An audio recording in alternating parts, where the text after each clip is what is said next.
Guys આપણે અત્યારે જઈ રહ્યા છીએ હવે ગાડીને સર્વિસ કરવા. અને ગાડી લઈ લીધી છે, દિલીપભાઈ પણ આવી ગયા લેવા અને ગાડી લઈને હવે જઈ રહ્યા છીએ આજે સર્વિસમાં મૂકવા. પછી આપણે કાલથી ગાડી સર્વિસ થઈને આવે પછી આપણે ઈકો આપણી હાથમાં તો જઈ રહ્યા છીએ અત્યારે સર્વિસ કરવા માટે ગાડી લઈને.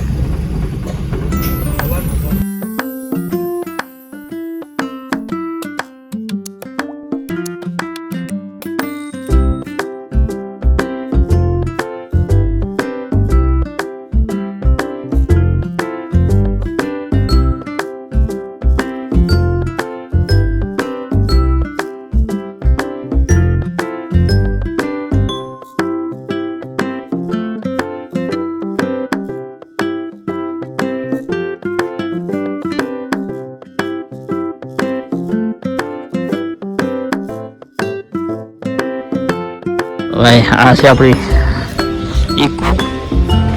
ત્યારે આપણી પાસે હતી ભાઈ, તારે હતી એમ સુપર ને આ 2 મહિનામાં હું ગયો તારે સર્વિસ કરાવીને મૂકી હતી ગાડી. અત્યારે પાછો આવ્યો તો હવે ગાડી સર્વિસ કરવાનું મૂકવું પડે. આ ગાડીની હાલત અત્યારે થઈ ગઈ છે તો હમણાં ગાડી સર્વિસમાં મૂકી દીધી છે. દિલીપસિંહ શું કે દિલીપસિંહ ગાડી મૂકી દીધી ને તો હવે કઈ બાજુ જશું? લીલા બાપા આટો મારતું અને પછી 8 નંબર જશું બે ભાઈ. તો ચાલો લીલા બાપા જઈએ. આજે નવો પહેલો બ્લોગ શૂટ કર્યો હોય એટલે ભાઈ થોડી ભૂલ થાય તો જોઈ લેજો, બાકી સપોર્ટ કરતા રહીજો. હવે આપણે પહેલી બ્લોગ આવશે, મજાક મોજ મસ્તી જ કરવાની છે. જઈ રહ્યા છીએ આપણે રિક્ષા પેલા પૂછી જશે એટલી